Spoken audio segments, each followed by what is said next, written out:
You just gotta stop making a mess. Just clean it up.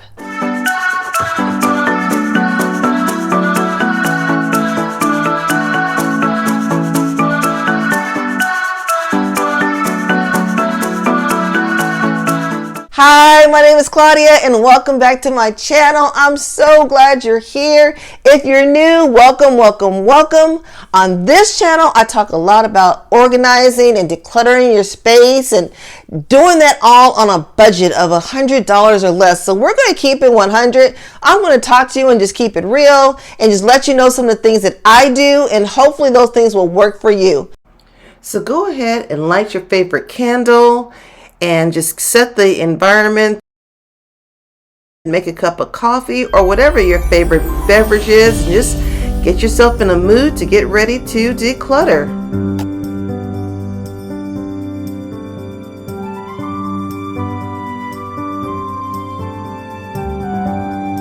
Today we are going to talk about decluttering. It is just something that people talk about all the time, but just don't really know where to start. So it doesn't take a whole lot. You just have to know what to do to get started and not make it overwhelming to yourself. So that's what we're going to talk about today. So if you're ready, let's get started. So the first thing you need to do when you're decluttering your space is to declutter with intention. You hear the word intention a lot. And what I mean by that is that you have to have a reason why you're going to declutter your space.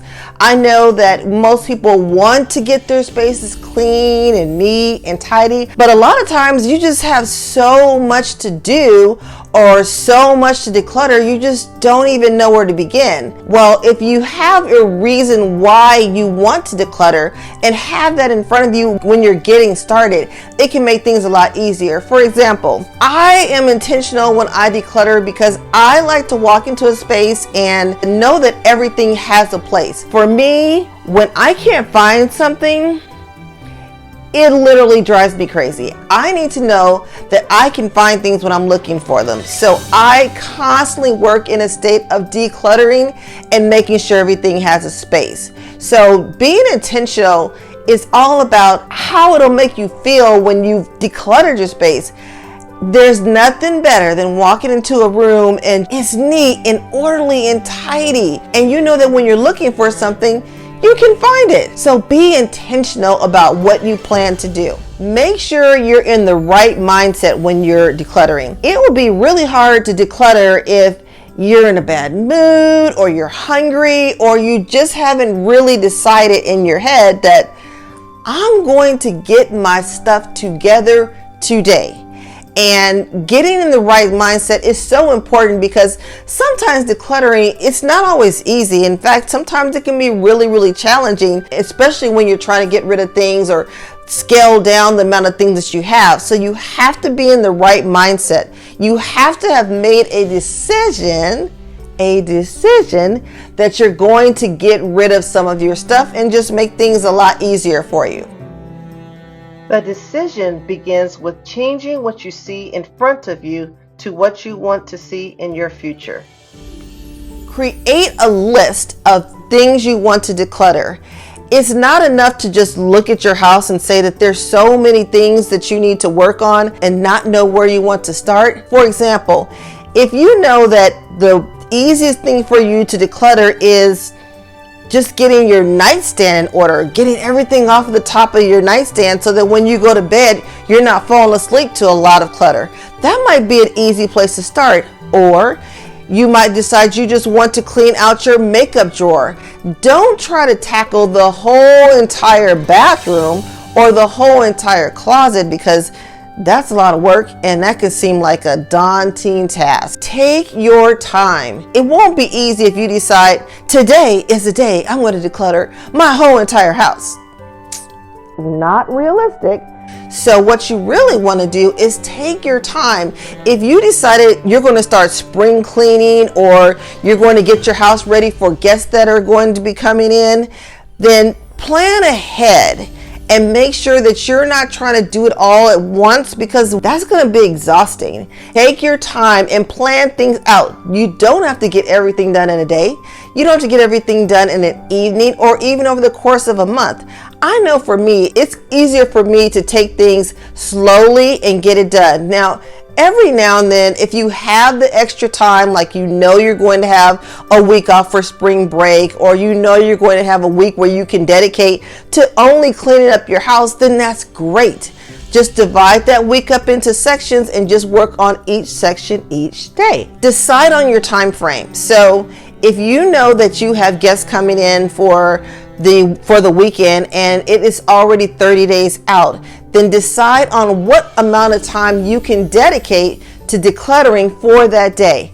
So decluttering can feel like a chore, and it's only a chore in the beginning. Once you get the hang of it, it becomes like clockwork. It becomes a habit and you don't even have to think about it. So decide on how much time each day you can dedicate to decluttering. If you can come home every day and spend 10 minutes or 20 minutes or 30 minutes even to work on an area, then do that. Just decide on what works best for you. Give yourself a time frame that you know you can actually do, that you know is comfortable for you, that you know will not make you stressed. Decide what decluttering looks like for you. Some people declutter by putting everything away. I'm one of those people. I like to have everything put away and things not seen because I function better like that. But there are other people who function better when things are out and open, so they'll remember to get to them. Either way is okay. You have to decide what type of decluttering will work for you and for your home. During the decluttering process, there are going to be things that are going to have to go.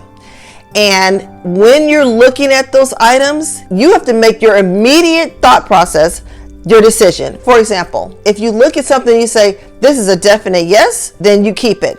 If you look at something and you say, well, I kind of want to, that's a no. That means you're wavering. Those are the things that have to go immediately. So you have to get in the mindset that whatever is a definite yes is a yes. And anything else that's wavering is a no, and it's got to go. Those things need to be placed in a dark color bag, trash bag, and set to the side so you're not even going to look at them again. If you have them out and you just kind of shove them to the side, then you might glance over and decide, maybe I do want to keep that. That's going to create a problem. Some people, when you're decluttering, everything's a yes. Yes? Do you want this? Yes. Do you want that? Yes. Okay, well, here's the thing. If you feel like you're at the point where everything or the majority of the things are yeses, then you might not be in the right mindset to declutter, because in the process of decluttering, you're going to have to make some tough decisions. And in making those tough decisions, you're going to have your mind right.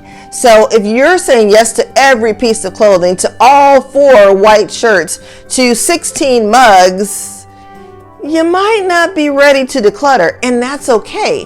When you're in the right mindset, that's when you need to revisit it and come back and start the decluttering process. When you're decluttering, sometimes you just want to keep something because it's just aesthetically pleasing. If it just looks good and it's something that you have as a decor item, then that's fine. But you need to make sure that it looks neat and it does not look cluttered to you. Check your horizontal spaces and make sure that they are clutter free, that you don't have too many things on your countertops, on your tabletops, on your bathroom counters. Sometimes we can go into our kitchen and we've got every appliance known to man on the top. But do we use those appliances every day? Chances are you don't. So if you can find a place underneath to put them, then that clears off your horizontal space so that you can have room to work and it will not look cluttered. Keep things that serve a purpose. So if it just looks good, keep it. But make sure that you're not holding on to so many things that just look good or things that you figure you're going to fix later on. Let someone else handle that problem. Let someone else hem those pants. Let someone else fix that broken dresser and get something that's actually going to serve your purpose right now. Because here's the thing, when you hold on to things that don't have a purpose or that are not working in your life, they cause stress. Every time you go into your closet and you see that shirt that If you only lost an additional 10 pounds, you could wear it. It just creates a negative thought process in your head of something that you still have to do that you're now adding again to your to-do list. So you don't want that stress. If you've already started a workout program and you know you're in the process of losing weight, then that's a different story. I'm talking about the things that you have that you already know you have not started anything to make a change. Not losing weight, not exercising, not eating well. You get the picture. So question, what is the first space or what is the first room you are going to start decluttering? So I know that when we are decluttering, sometimes we have things that are sentimental to us. Because she gave it to me, I can't get rid of it. Or because he gave it to me, I have to hold on to it. But here's the problem. Are you really serving that item any justice if you're not using it? So what that looks like is someone gives you a mug that says something on it that is cute, but you already have so many mugs that you really didn't need another mug. You have two options. You can either take that mug and stick pens and pencils in it or paper clips in your office, or you can let someone else use it by donating it to someone else that just may need an extra coffee mug. Because if someone gave you a mug and it just sits in your cabinet and you're not using it, then that's not showing that you appreciate it if you don't use it, and saying that, oh, I'll eventually use it, when you already know. You already know. You have your favorite mug that you use almost every day. It doesn't do anyone any good. It doesn't show any appreciation if it just sits on the shelf. If someone gives you an item of clothing and you know it's not your style, you're thinking that you're going to wear it when you see them, but you really know that you're not, because if you were to put it on, you just would feel so out of character that you just can't do it. Keeping it stashed in your closet does not tell the person who bought it for you that you like it. That has already sat in your closet for way too long and you're never going to wear it. Pass it on. Just pass it on. The decluttering process is not a one and done. You have to continually declutter to stay on top of things. If you don't, you're going to be back where you started. So as you're going through the process every day, you do a little bit more to stay on top of the declutter. When you see something, you put it away. So as you're walking through a room, if you see something that's out of place, pick that one or two things up and take it with you to the next room. Always be on the search for things you can do to stay on top of the decluttering process. If you use it, put it away. If you take off your jacket, hang it up. If you're going to cook dinner, then as you take that spice out, sprinkle it on your food and then put it back in the spice cabinet. You would be shocked at how much cleaner your kitchen will look by the time you're finished cooking. If you don't create a mess, there won't be a mess. Here's what I do. When I'm in the kitchen cooking, I'm just one of those people that I have to cook on a clean surface. As I measure something out of the flour or whatever I'm measuring it out of, I have a measuring cup in the flour. I use it, put it back in there, and I put it back in the cabinet. So if you want to get to that point, easiest way to do it is the one touch rule. If you use it, put it away. Just put it away. That's all I've got to say. It's a game changer. Now that you've decided to declutter your space, enjoy it. Sit back and look at what you have done. It is such a great feeling when you know that you were the one that was able to get in there and get this done. It's usually something that you probably put off for a long time, but now you're just taking it piece by piece and you're slowly chipping away at it. And that is such a good feeling when you can see the progress that you're making. It's not something you have to do all at once. Just take your time, but enjoy the hard work that you put into it. Thank you so much for watching. Leave me a comment. I want to know what area you are going to get started in. Please like and subscribe to my channel if you enjoy this type of content. I would love for you to become part of my family. Thank you. I'd appreciate it. I have other videos that'll be linked here that will help you with the decluttering process and organization, so check those out. And until I see you again, hugs and love. Bye.